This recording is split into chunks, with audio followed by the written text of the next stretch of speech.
And we're live, and greetings everybody, and welcome to the Bond Geeks annual monthly YouTube live stream. We are here, of course. It is the end of May, and oh my god, what an amazing month May has been for me. It's been actually quite busy.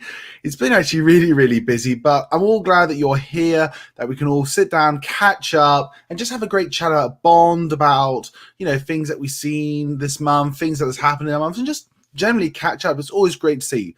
But before we get into talking about all the stuff that we've really chatted about and we will chat about, can I just ask and remind everybody, please, if you haven't already, please share around the Bond Geek page. It really means a lot to me. Don't forget to like, comment, and subscribe to the channel. It means a lot. Look, we are trying to reach 1,000 viewers before the end of the year.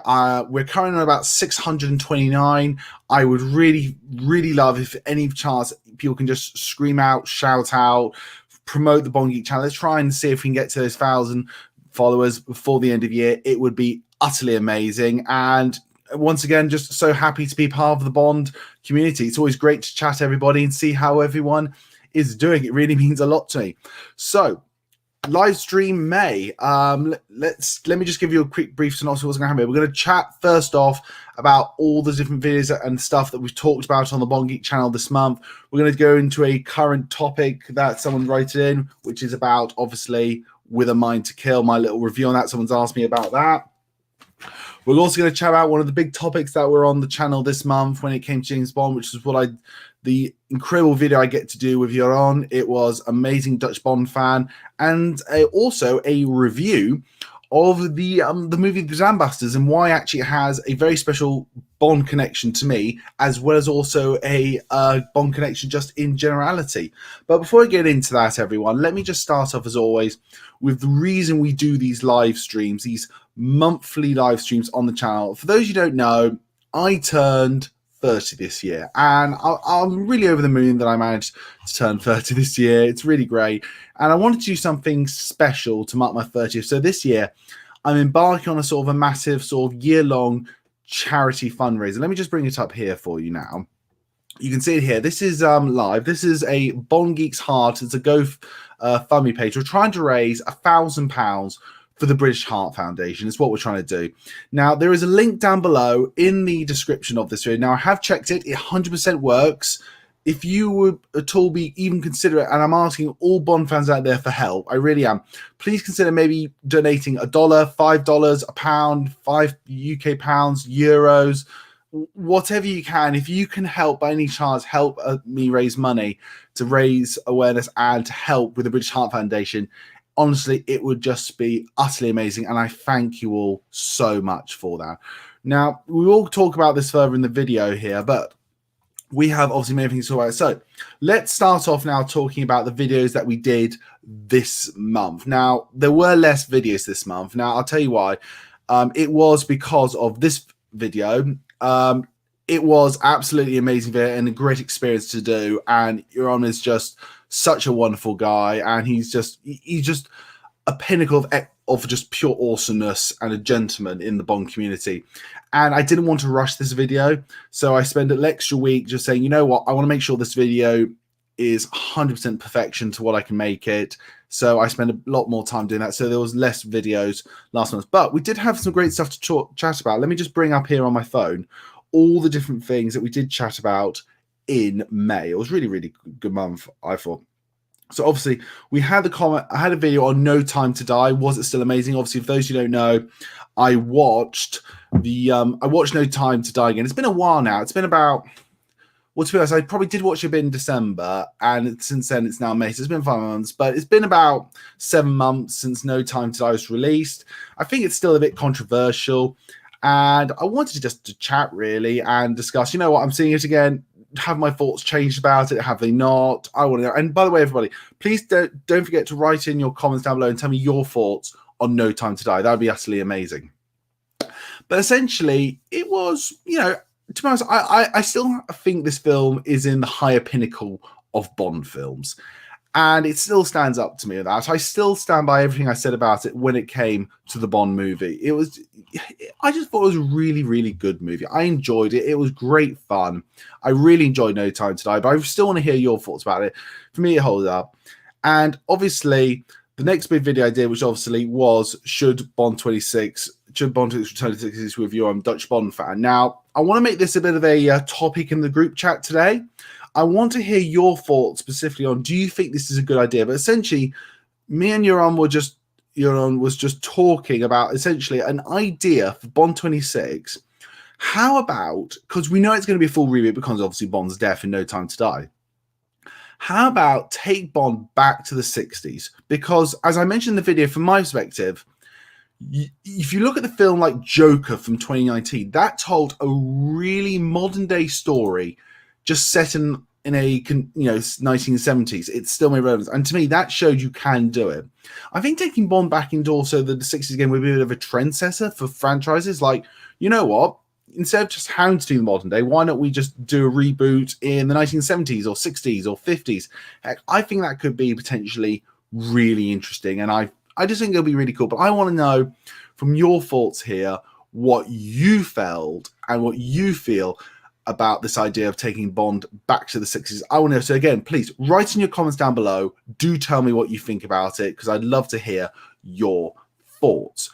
Now, one of the issues I think we have to discuss, let me just get this one. This is a better one. One of the issues we have to discuss really with this topic is there are some pitfalls to it. I mean, there's a question of, would the general audience be interested at all in seeing a Bond film set back in the 1960s? I know a lot of people out there might be thinking, probably not. It's just not really doing anything for me, which is fair enough. That can be an issue with people. I still think, though, if you do something really amazing, people will just come watch it no matter what. And again, Joker, as far as I'm concerned, really proved that point to me. I think it really did.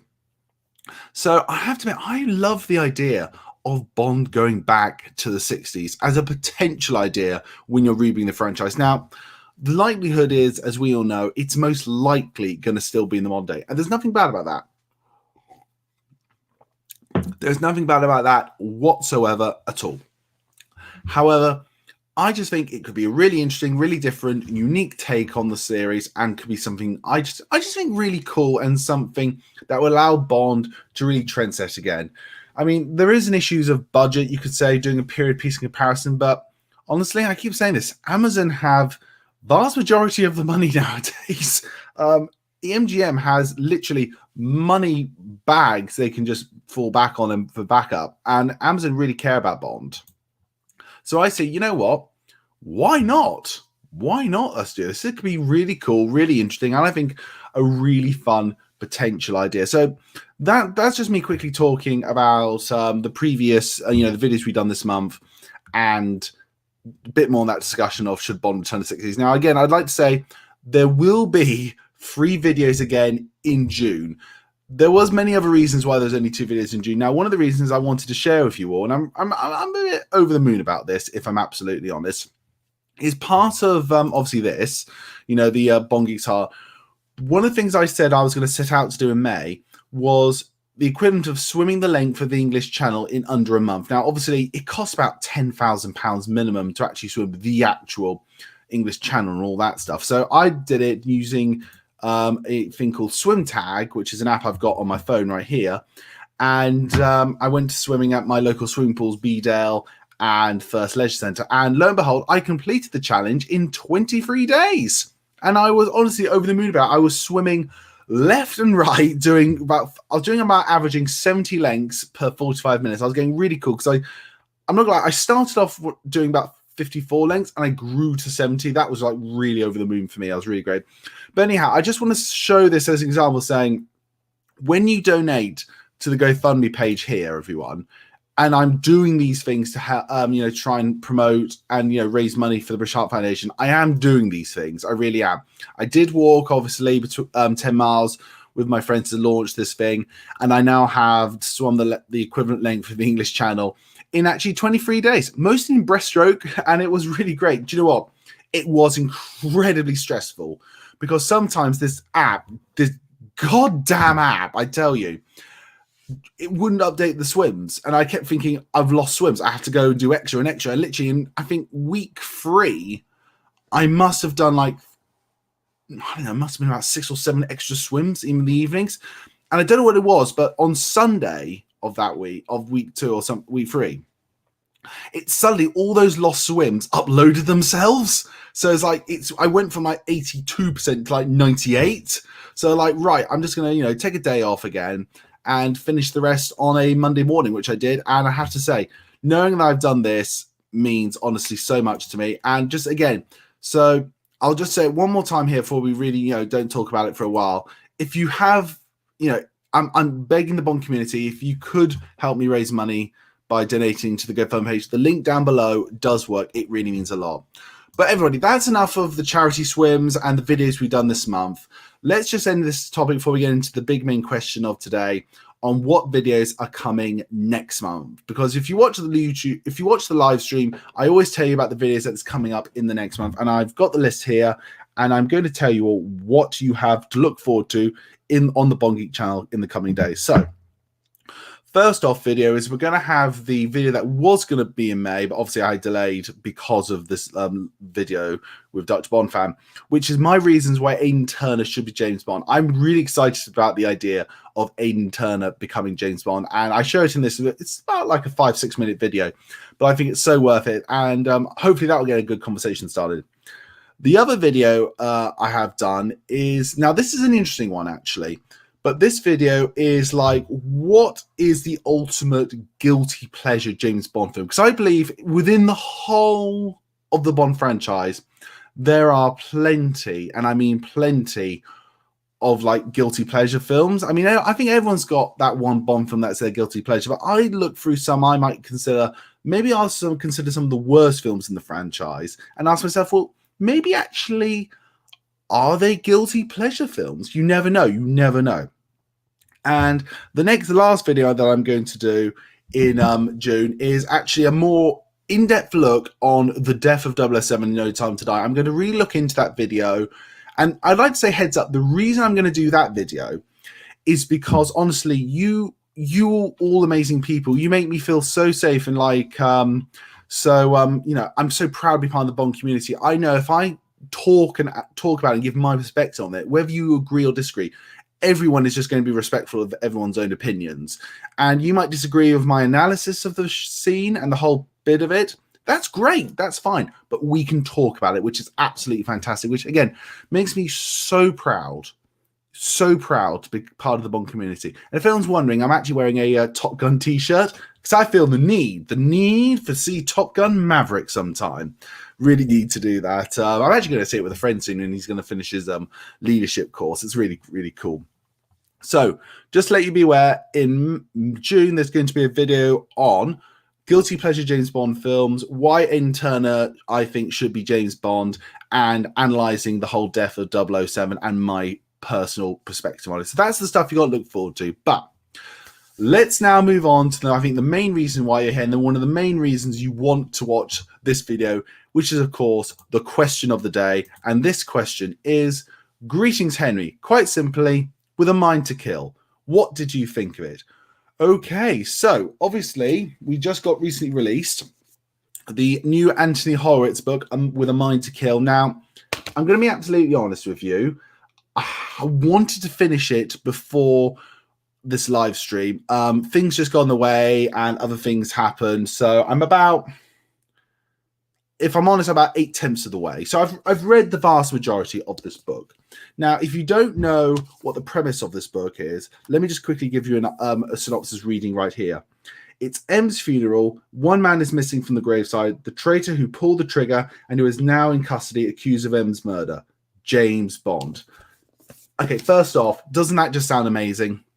That honestly just hooked me in right from the going. So what is my initial reaction to With a Mind to Kill? And my initial reaction is, I think, hands down, out of all the years we've had continuing James Bond books from different authors, from different styles, fixes, for some carrying on one way, for some trying to do it a different way, I believe, without a shadow of a doubt, that With a Mind to Kill is one of the all-time greatest continuation novels we've ever had when it comes to James Bond literature. I cannot recommend this book highly enough. I think, sincerely, Anthony Horowitz, while making it his own, has legitimately made, and I feel reading this book, this is a real continuation of Ian Flemming's story where we left off at the end of The Man with the Golden Gun. I really feel like With a Mind to Kill, more than any other book in the series that he is that we've seen, is a proper, like, this is, to me, in my eyes, the definitive continuation after the Man with the Golden Gun novel.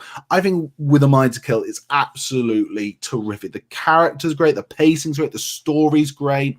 How Anthony Horowitz has written the characters really just feel like, you know, this, I am reading Ian Flemming's James Bond again. It's absolutely terrific. I actually loving this book to bits. I really am. And I can't recommend it enough for Bond fans. Now, full disclosure here, and again, I want to bring this up again. When it comes to Anthony Horowitz, I have read all his other books. His Rider books, some of his other books. I am legitimately a fan of Anthony Horowitz. You know, when you've got Trigger Mortis, you got Forever and a Day. Now, those were great books. I think Forever and a Day is actually slightly underrated still to this day. And I thought they were really great books. But With a Mind to Kill, without a doubt, is personal favorite. And I actually sincerely hope, I'm bringing it up again because I'm just so excited about this book. I sincerely hope that Anthony Horowitz writes more Bond books. Heck, let Anthony Horowitz write a screenplay for Bond 26 even, because this is definitely, without a doubt, one of my favorite new Bond books or Bond continuation books. I have to say, all his three, if you will, Anthony Horowitz's Bond book trilogy is terrific and absolutely incredible. So let me just end this question on, what do I think of With a Mind to Kill? I think it's one of the best James Bond books we've ever had since the original Ian Flemming works, and I couldn't recommend it enough. Now, if you've read the book, that's great. Do tell me, comment down below and tell me what you think about it. Please, though, no spoilers. No spoilers about it, because obviously some people still haven't read it yet, and I want to keep it as a surprise as many people as possible. But with that question down, I just want to go now into a slightly a personal thing, something I wanted to talk about here now. In May, for those of you who are maybe World War II history buffs, on May the 16th is the operation known as the Dam Busters, which involves in World War II Edward Barnes, the professor, making a bouncing bomb that destroyed the Great Dams of West Germany. Now, I brought this film up here on this live stream for two reasons. One, you see the name Richard Todd.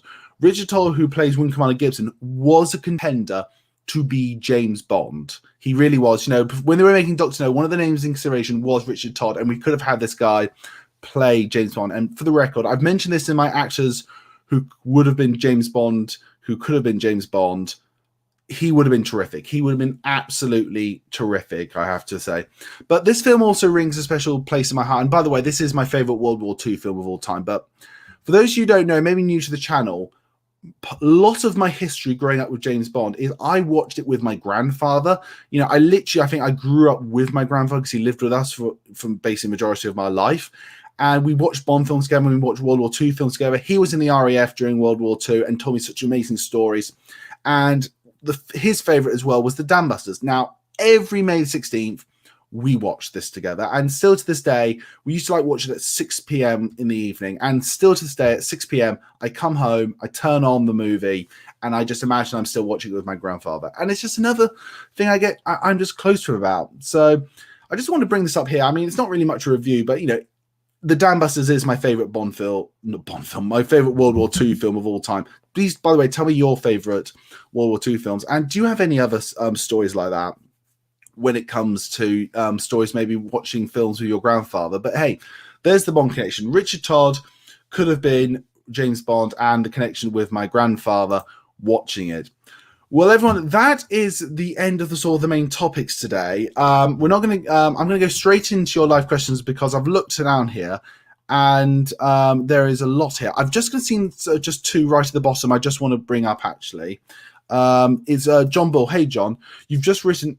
I'm assuming about the book. Is it on Audible? I believe it is. I haven't got Audible, but I know my older brother has, and from what I know, he says it's on there as well because I think he's going to listen to it as well. But you can get it on other audiobook things, as far as I'm aware. Right. So without starting, let's start off with my good friend Jack. Jack, as always, it's great to see you, bud. Let's get into these live questions. So, hello from Indiana. Have you seen Dutch Bond fans' video of What If on Timothy Dalton's third James Bond film? Yes, I have, Jack. I really like that video. I think he's done, once again, well, it's not really a competition, but he's done a superb and superior video than I could ever do again. I thought it was really in-depth, really great. I loved his sort of view, doing into it. We both took from the Mark Ellis, Lost Adventures, James Bond book, which, by the way, if you haven't read, I firmly recommend it. And I really enjoyed it. I've watched that video now. Yeah, I'm going to be honest. I think I've watched it about 3 times now because I just love watching it. And I think it's the reason why I did that video as well.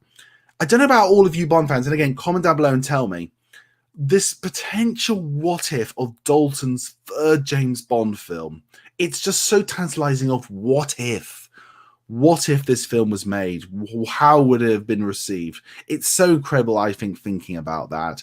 So I think, you know what, I've said this once, I've said this a million times, and I'd like to say it to you all now, I really would. Amazon, pay Timothy Dalton and beg Eon the rights to make an animated version of this potential 3rd Dalton film and get Timothy Dalton to voice a younger animated version of himself, please. That, honestly, you will want to get people to subscribe to Prime. You want people to stay on Prime. You will get the entire Bond community rewatching again and again and again with that, I guarantee you. Jack continues to write, have you seen anything from Star Wars Celebration? And they have something I think you would like. Harrison Ford came up and John Williams played Raiders March for the Indiana Jones films. Yes, I did see that. And obviously we got that also Still of Indiana in the still, which is nice because to me, it's like the tangible Indiana Jones 5 is definitely here. It's definitely coming. I definitely want to know the title. I don't know about you all, but just quickly on Indiana Jones. Raiders of the Lost Ark, Temple of Doom, Last Crusade, King of the Crystal Skull. Amazing titles. What is the 5th film's title? I've got to know. It's literally more tantalizing.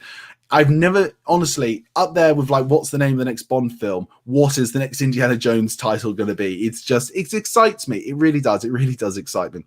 But no, Star Wars Celebration, I've watched a lot of. I've seen, obviously, the Cassian Andor trailer. I heard about the Tales of the Jedi animated show. There was some news on Ahsoka, I believe. There was the new Jedi Fallen Order 2 game. I can't remember what it's called. That was coming out. There's some great stuff coming out from Disney, so in Star Wars. So, all's hope thing. But yeah, I've watched a lot of it, and who doesn't love listening to the Raiders theme? Actually, on the quick note, when I was a kid, me and my best friend by the name of Edward, we used to have a game, playing around the playgrounds and houses. He was Indiana Jones, I was James Bond, and together we went on adventures together. And who doesn't want that? Who wants an Indiana Jones / James Bond team up, everyone? Have you seen Catch Me If You Can from Steven Spielberg? Yes, I have. It's I saw that film. I think I saw the film about 2 or 3 years ago. I actually saw it because of the documentary Spielberg and thought, okay, I haven't watched that one. You have to give it a watch. And it is terrific. Again, very young Amy Adams in that film as well. I think one of Leonardo DiCaprio's best performances. And actually, again, it's one of those Spielberg films that is underrated and people don't really talk about. And they should talk about a lot more. Jack High now writes again, what is your overall favorite James Bond film from the Pierce Brosnan era and Daniel Craig tenure? Okay, that's easy, Jack. Pierce Brosnan's easy. As you all know, my favorite Bond film of all time, still the #1 Bond film in my eyes, and the film that got me into loving James Bond, which is Goldeneye. It always will be. The Daniel Craig, my favorite Daniel Craig Bond film, nearly beat Skyfall as my #1 film. I think if it had Brosnan in it, it might have been an equal joint win, potentially. But my favorite Daniel Craig Bond film is Skyfall. That's easy. I love Skyfall so much. I think Skyfall is a real Ian Flemming spy thriller movie. Jack, have you read any of the James Bond comics from Dynamite Comics or any from the 80s and 90s? No, on the list. Jack, I'm going to be honest with you. I've literally, my James Bond reading list is stacking up every day of new stuff. The thing I really want to read after now finishing with A Mind to Kill is they have got that comic, which is James Bond Agent of Spectre, which shows like, who do you want, James Bond working for Spectre. I think that could be really fun, really cool. So, yeah, I think that would be really good. Jack, I know you've written a lot of videos, written a lot of stuff in, bud, so I want to go make sure everything's answered. Who do you want to play James Bond in Bond 26? A great actor. Just at the end of the day, a great actor. Now, as long as they're a great actor and it fits what they're trying, the tone and shift they're going for, that's what I want. Yes, I would rather someone like maybe Henry Cavill more than others. Be honest, I do. I really am still in the ballpark of I want Henry Cavill as James Bond. But as long as they get a talented, solid actor, I'm really happy with that. Really am. Okay, Jack again. Have you ever watched Smokey and the Bandit or The Cannibal Run? No to both of them. I know The Cannibal Run has like Roger Moore in mocking himself as James Bond. I think that's why he wrote that in. Smoking the Bandit I haven't seen. I have seen I don't know if it's similar or not, but is this The Dukes of Hazzard? I think that's similar in some ways. I don't know. But no, I haven't watched any of those yet. Again, on the list of things to see. I think, do you know what? I'll share this with you all. The next film I think I'm watching, sort of like big film I'm going to watch is obviously Top Gun Maverick. I think outside of that, I've got the film Dune, which I still want to watch because I still haven't seen it yet. I feel like I need a nice Sunday or Saturday afternoon where I can have 3 hours just to chill. Same thing as like when I've watched the new Batman film. I need a good solid 3 hour gap where I can just chill and relax. Okay, I've got Maria Kelly. Hey, Maria. Idris Elba as James Bond. He's too old now. He's too old, in my opinion. Whether Bond should be played by an actor of color or not, Maria, I don't know if you're wanting to ask something about that. Let me just say right off the bat, everyone has their own opinion and everyone is entitled to their own opinion. I do believe that. I am choosing actively online never to really go into should Bond be played by an actor of color or different ethnicity, because I think no matter what I do, no matter what I say, whether I'm pro, against, or middling, I'm going to upset people. And I just don't want that. That's not the point of my channel, is to go into sort of that sort of stuff, really. But just as you mentioned here in the question, Idris Elba as James Bond, I think, honestly, right now, he's far too old to be James Bond. However, I do want to see him maybe come up as a James Bond villain. I think he'd be great for that. Fun fact, Daniel Craig is a Trekkie. Well, that's not a fun fact because he's a Trekkie. Well, clearly Star Wars is better in every way, shape or form. We got giant glow sticks. I kid, everybody. I actually do love the J.J. Abrams Star Trek films.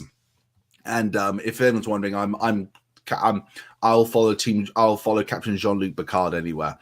I'm more of a Star Wars fan myself, but yeah, I did hear he was a Trekkie. That's why he's not my number one favorite James Bond. Put it this way, Daniel Craig's James Bond did not live long and prosper. Let's just put it like that. Bad pun. If you see double, I added them here because I thought they'd gone. No, Jack, they're all fine. There's no double anything. I think for those of you who are wondering, I was originally mentioning this live stream on Saturday. However, I had this amazing sort of family event on Shah, my fiance side of things. It was a great night, great, lovely barbecue. So I decided, I want to postpone it because I want to hang out with her family, because I always love hanging out with her family. Ana Armas was... You mean Ana de Armas, Maria? Ana de Armas was terrific in No Time to Die, without a shadow of a doubt. She nearly basically, like a great secondary character, when she was there, she nearly basically stole the show from the male lead. Ana de Armas was terrific in that. And do you think the character in general was brilliant? Really was. Just utterly, utterly terrific. So I 100% agree with you there. And she was terrific in both No Time to Die and Knives Out. Yep, absolutely. I have to say, I watched Knives Out again recently, and you forget how good a film that is. You really actually do. And to think of it, this again, bit of a movie, chatting with my friends here, like movie thing. Rian Johnson as a filmmaker, I'm not really a fan of. I think Looper, despite everyone saying it's a masterpiece, is one of the worst films I've ever seen in my life. Last Jedi is certainly lower in my rankings of Star Wars films, even though visually it is the most stunning. Knives Out was probably the first Rian Johnson film I saw, which I really liked. And Maria says hello, Jack, as well. And Maria says also hello to me. Hello, both of you. Hope you're all well. How's it? I hope everyone's really good. So, Bond Geek, that is if you want to do a video to talk about. That is if you want to just do it as a video so we can just talk about our opinions on the film. Sorry, Jack, I'm not quite sure what you're meaning by. Let me just double added one. I'm not sure what you mean by that, but you know me, just message me and tell me exactly what you mean by that. That would be great if possible. Yeah. Just do it as a video so we can talk about our opinions on the film. Yeah. Do you know what? I haven't, if it's talking about like taking the films and just doing like live streams and just talking about that individual film, I've been thinking about it. But the thing is, the great people at James Bond and Friends are basically doing that every month with the podcast. And if you don't, by the way, follow James Bond and Friends, definitely do so. It's one of the greatest, if not the greatest, James Bond podcast out there. I've been on it a couple of times. I've been very fortunate. Hopefully one day again, eh? Hopefully one day again. Jack writes, if you see a message... Oh, yeah, they wrote before. Yeah, that's fine. And I think we're going to talk about guilty pleasures here from Grant, which is Mine's Tomorrow Dies. That's your guilty pleasure. Well, awesome. Awesome, bud. That's really, really cool. I love Tomorrow Dies. I think it's actually one of the most underrated James Bond films. Okay. From Batista the Menace. The Eagle Has Landed has got my favorite World War II thing. That's a really great World War II film. That's a really great World War II film. I can't argue with that one. That is a terrific one, I have to say. John writes again, Battle of Britain is your favorite World War II film. That is probably my number 2. Dam Busters 1, Battle of Britain 2, Saving Private Ryan 3, and I don't think this probably doesn't count, but if I had to afford, it'd be Band of Brothers, you know, the miniseries, because that's just terrific as well, and I love every second of that run. I really, really do. Just terrific. All right, John writes again, Dalton in hindsight was jolly good. I love that, John. He was jolly good, Mr. Dalton. Jolly good show had been. Even we didn't appreciate the time. Oh, yeah.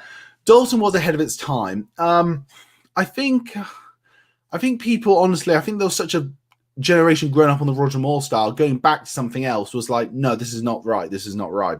You know, but again, I also don't think, to be fair, his first film, Living Daylights, was great. Weak villain. Opposite in License to Kill. Great villain. Not so good film. So he didn't really get the best material. Grant writes, I've never read any James Bond books. Would you believe it? Honestly, Grant, there are tons of people I know who are Bond fans who have never read the books. They don't reckon they want to. Which book do you reckon I should start with? Again, Grant, that's easy. You start from the beginning with Casino Royale, read Casino Royale, then Live and Let Die, then Moonraker, and just go on little bits. They're novellas. They're 200-word books, 250 pages or something. It's very easy to get through, and they're just great reads, and you really get familiar with them. The only book I think that's really I struggled with reading because I found it so boring was Diamonds Are Forever and The Spy Who Loved Me. Those were probably the least best Ian Flemming books. But yeah, just start from Casino, work your way through. Grant says, have you ever played any of the Hitman games? A long time ago. If so, did you spot many homages to Bond? There are a couple in there, here and there. Hitman I remember playing when I was on the PS2. Now I know Calvin really plays a lot of the Hitman games and really loves them as well. So he's the best person to chat to about that. I do want to get, because I think if I, one day when I can afford it, they have got the bundle the new Hitman trilogy, and I really love to play that again because I love stealth games like that. Metal Gear Solid is the definitive stealth game for me, followed by Splinter Cell. So yeah, I do know they have some homages to Bond. Heck, I'm even a fan for the most part of the 2 movies they made. But I'm also, by the way, for the record, I have quite a soft spot for shark movies and video game movies. June was amazing at the cinema, but it leaves you wanting more with no cathartic release. I hope part 2 will fill the void. Hurry up, part 2. Hear to that, Grant. I didn't get to see it in the cinema. At the time, I was like, right, I have a choice. I can either watch No Time to Die or June. And obviously, the winner was No Time to Die. Tom Ellis for Bond, 100% yes, he would be absolutely amazing. I love him as Lucifer Morningstar. He is definitely an incredible actor. He's been in things like Doctor Who and Miranda. He's a terrific actor who deserves a big break. So yeah, he is the sort of person that maybe the Bond producers might go for. Lorenzo, hey Lorenzo, greatness of the amazing book you got, bro. Yeah, I think it's fair to say I'm going to go on record saying this is one of the highest rated Bond books in my opinion of all time. I love this one. Absolutely love that one. Really, really did. Just say when. I listened to With a Mind to Kill in full on its release day whilst convalescing with a cocktail of kidney disease and COVID. Thought it was fantastic. Well, first off, mate, I'm really glad you enjoyed the book. Second of all, poor you, bud, for getting COVID. It's not nice. It's not nice at all. We both know that. So I hope you get really better soon. And also kidney disease. I hope it's not from the cocktails, bud. But get well soon, okay? You know, literally from my heart to yours, please get well soon. Take care, take rest, and listen, everybody, we're beating COVID. That's the main thing, isn't it? Lorenzo again writes, you got an amazing book, A Mind to Kill. You got amazing book, A Mind to Kill. You got amazing new books. To be honest, With A Mind to Kill is actually the most recent book I've got in a while. You see the books behind me over there. They're actually Sean's books. They're not really mine. The Esther Martin up there is mine. But if I just move my head here, you can probably see all these are that's the last remnants of my physical releases. The Bond films are in there. Don't you worry. I hope to eventually, I will do a video like in front of me. I'm going to have a shelf and I'm going to put all my Bond memorabilia on there and all my Bond movies and like my video games. So it's all like there for me. I'll do a picture of that when it's done. Lorenzo, right? James Bond's Friends is an amazing podcast. Yeah, I listen to James Bond and Friends. I just listen to it. Literally, I know it comes out on a Saturday morning. I've literally got my earphones in while having breakfast, just listening to it. I never miss an episode of James Bond and Friends. I'm so over the moon and overjoyed that I was lucky enough to get on 2 episodes so far, and maybe one day another one. I mean, I know they're going through the Bond films at the moment, and it's incredible just listening to everyone chat about it. I love it. So I feel like I'm always blushing about it, but I love the James Bond and Friends podcast so much. Just as a fan, it's just like, again, another example. I feel so proud to be part of the James Bond community. All right, Grant writes again. Diamonds Are Forever was pretty rough and boring too. Play the new Hitman trilogy. There's a lot of homages. I didn't like the Hitman movies. Well, I don't blame you for not liking the Hitman movies. I gotta be honest, I really liked Timothy Olyphant as Agent 47 in the first film. I thought he actually was a really great choice for it, and they did it really well. And I liked I just liked the films. I mean, they weren't like great or anything, but there was good action, fun films. But I think the second one, Hitman Agent 47, I know it was meant to be Paul Walker originally, but I didn't like it as much, but it was okay. I didn't like the idea he still had the shaved bit of hair on the top. He should have been completely bald, man. Come on. Do it properly, Rupert Friend. But he's got better now, because apparently I found out Rupert Friend, the guy who played Hitman in the second one, he's now like the Grand Inquisitor in the Obi-Wan Kenobi series, which, by the way, the first 2 episodes were absolutely amazing. But yeah, that's the thing. But yeah, but Diamonds Are Forever movie, it's all right. It's just, I think we can all agree now in hindsight, it's not the film that we really wanted to follow on a Majesty's Secret Service. And for me, again, take this just as my word, no one else's. Diamonds Are Forever, it just feels a bit tacky. I think it's because of Las Vegas. Now, I have nothing against Las Vegas. I love Las Vegas. Hope to go there one day. But for me, Las Vegas is a location for Bond, even though, yes, it is, from the book as well. And even reading the book is the same. I just feel like Diamonds Are Forever as a film just feels awfully tacky and sort of sticky, and just doesn't feel like luxury, grand luxury, and like the high life that, I expect Bond really to be around. Right. Timothy Dalton, he is an amazing Bond. Without a shadow of a doubt, he is probably my second favorite James Bond after my childhood hero, Pierce Brosnan. Always will be. I do actually rank Timothy Dalton above Sean Connery. I'll just go on record saying that. I'm going to say The World's Not Enough is a super underrated movie adventure I love. Again, I know, Lorenzo, you love The World's Not Enough, and I love the chats we've had about it. It's always great. For me, I still stand by my comments on The World's Not Enough, and I know you disagree with them, but for me, the storyline World's Not Enough is terrible.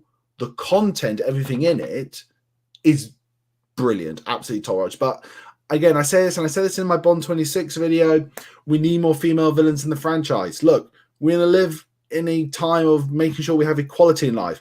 Bond can just as much go to bed with a lady as much as a lady can try and take over the world and kill James Bond, and Bond trying to thwart in the end. It's equal rights, everybody. We must look past this idea of just because the lady we can't get things, okay? You know what? I have full respect for him. You know me, I'm a massive supporter of the #MeToo movement. I still find it ridiculous we live in a world where sometimes in some places women are paid less than men. It's stupid. Quite frankly, women are better than us guys a lot of the time. I will admit that. But But you know what? So I find it ridiculous that people still see in some parts of the world women as second-rate citizens, which is just quite frankly they're part of the Rebel Alliance and a traitor. But don't do it at the don't make them awesome at the cost of other great male actors. Okay, make it equality. That's why I love No Time to Die so much. Both male and female characters were equally awesome, which I think is great. Lorenzo writes, The World's Not Enough is a super underrated movie adventure. You know what, Lorenzo? Maybe I'll talk about it in my guilty pleasure film. You never know. John writes, 100% The World's Not Enough is really good. I'm loving the love of World's Not Enough here tonight, everyone. I really am. It's always nice to see when everyone just really gets behind a film. They know I love it, and these are the reasons why. I might disagree with you, Henry, but this is what I love about it. Go on. And come on, Sophie Marceau, one of the best villains ever in the Bond franchise, without a shadow of a doubt. The skiing sequence was amazing. You got all the action sequences. The Q-boat sequence is legendary. I love the song by Garbage. It was great. I will praise World's Not Enough still. I still stand by. I think the overall, if you will, plot of the story is just weak compared to what's in it. Lorenzo again writes, all Pierce Brosnan movies are super underrated. I don't think all Pierce Brosnan films are super underrated, because I think Goldeneye is really always still well received. 29 Dies World's Not Enough and Die Another Day maybe, but Goldeneye is considered one of the great all-timers. Grant writes again, are the teddy bears yours or Sean's? I'm going to be honest. Vast majority are Sean's. The pandas are mine. Because I'll be sharing with you. My nickname in my life is Panda. People call me Panda, and so for jokes, people have bought me Panda teddy bears. And so when I look at them, they're just sentimental reasons for different people to give me them. What small moments from the movies would you like Eon to try and incorporate into the next film? I love Dalton's sniper scene from The Living Daylights. Do you know what I would like to see? In the beginning of the novel Moonraker, there is a sort of Bond dueling scene over a game of bridge where we meet Hugo Drax. Maybe bring that card game in, because M brings Bond into this to try and find out how Hugo Drax is cheating. That might be a fun thing to bring in. To be honest, just make a great James Bond film. You know the character off by heart, so that's the thing. Lorenzo, Die Another Day, super underrated movie adventure. It's my ultimate guilty pleasure James Bond film. I love silly, camp, light-hearted, excited Bond movies. Yeah, well, see, that's great. I love Die Another Day. I love things like Moonraker, which goes silly and super silly camp. We'll be honest, Man with the Golden Gun may be a bit too camp for me, light-hearted, but again, that's just me. Grant again. The World Is Not Enough is a banger. I wish the cinematography was a little better. A lot of people said it looks like more of a TV movie. I disagree with that. But yeah, I think it's fun, and I don't mind Crystal Jones at all. Grant, I'll tell you this. When it comes to Denise Richards, now, I think, you know how they say, like, your first impressions of someone last with you, you could say. My first, if you will, introduction to who Denise Richards was in The World's Not Enough. So I saw her as... It was easy then for me to know that of her sort of, reputation, you could say. So it was easy for me to see her as a nuclear scientist, basically. So from that reason at all, I've never think, again, not bad character as well. Could have been fleshed out a little more, but nothing too bad. Lorenzo again writes, I really do hope Pierce Brosnan and James Bond movies get more love down the line. It deserves love. Well, I think they will, because... you've got my generation who grew up with the Brosnan films now entering their 30s, and this is sort of time like, decade ago, 80s were coming to fashion, 90s will, and Bond films, the 90s will come back into fashion a bit, and the Brosnan films we grew up with. A perfect example of this is like, Ewan McGregor saying for the Obi-Wan series, when the films came out, he was a bit disheartened, but he's seen my generation grow up with this prequel trilogy and how we love it and how it's inspired us, how it's our trilogy and the super love we have for him. Inspired him to come back. So that just proved it. Lorenzo writes, I love Denise Richards' nuclear Dr. Christmas Jones. She is a fun sidekick Bond girl on adventure. She is so fun, campy way Denise Richards needs more love. I think she gets poo-pooed a bit too much. I think she does get a bit poo-pooed, a bit too much than I think she deserves, which is, again, it's just what it is, isn't it? That's just the way it is. So, everybody, that's the end of the questions for today. I'll tell you what I will do. Hold on, what's happening here? Yeah, that is the end of the questions today. I'm just going to bring up the stream again here about why we're doing this again. Let me just get rid of this. For those of you just watching, know that I turned 30 this year, and I'm trying to raise money for the British Heart Foundation because I had open heart surgery when I was a baby. So I'm trying to raise £1,000. Now, I know that GoFundMe says that we've got 465. We did a Facebook like charity fundraiser as well at the time, which raised a lot of money. So actually the overall total we've got is £730. So I'm very close to nearly 3/4 of the way to my charity fundraising goal. I'm asking everybody out there in the Bond community, please, can you share the fact that this Bond Geek is trying to raise money for a charity cause this year? Can you also please just, if you can possibly even donate £1, €1, $1, whatever, please just consider, if you will, donating. I really appreciate it. There's a link down below in the description. It does work. I know we've had some issues in the past. I've 100% checked. It does work. So if you could do that, that would be amazing. Right, everybody, look, I think unless we have any last minute questions that come in, say in the next minute, that will be the end of the live stream today. But listen, let me just end saying this now before we get any questions to say. Thank you so much for watching. If you haven't already, please consider liking and commenting on this video. It really does help. And also, please consider, if you will, subscribing to the channel. We've gone about 629 subscribers. I'm trying to get to 1,000 subscribers before the end of the year.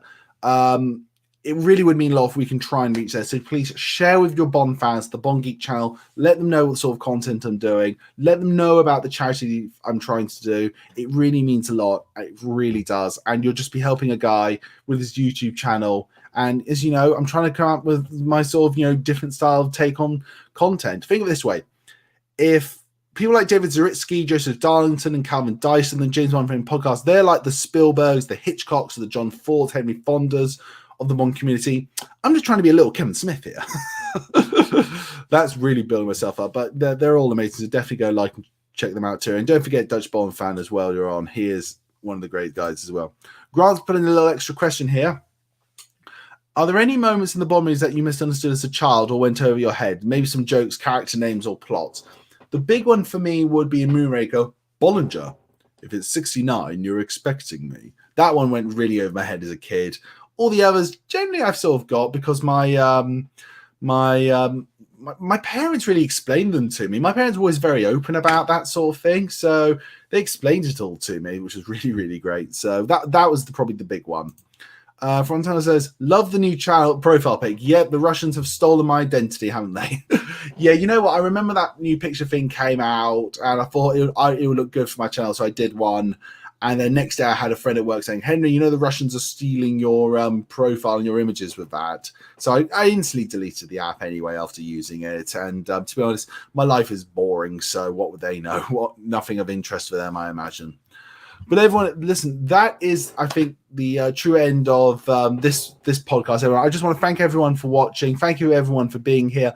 I hope you got your questions in. I hope you really enjoyed this channel. Obviously, the videos that are coming out next month. Let me just remind those who maybe not into the beginning of this live stream. We've got a video on why I think Aidan Turner should be James Bond. We've got a video on why I think Bond guilty pleasures are, and an in-depth dive look at the actual death scene of James Bond in No Time to Die and my in-depth thoughts about it. We've got all that coming for you in June. Everyone, as always, as Grant says, have a good evening, mate. I say it to you and I say it to all of you. You take care, everyone. As always, my name's the Bond Geek. Thank you so much for watching. Goodbye.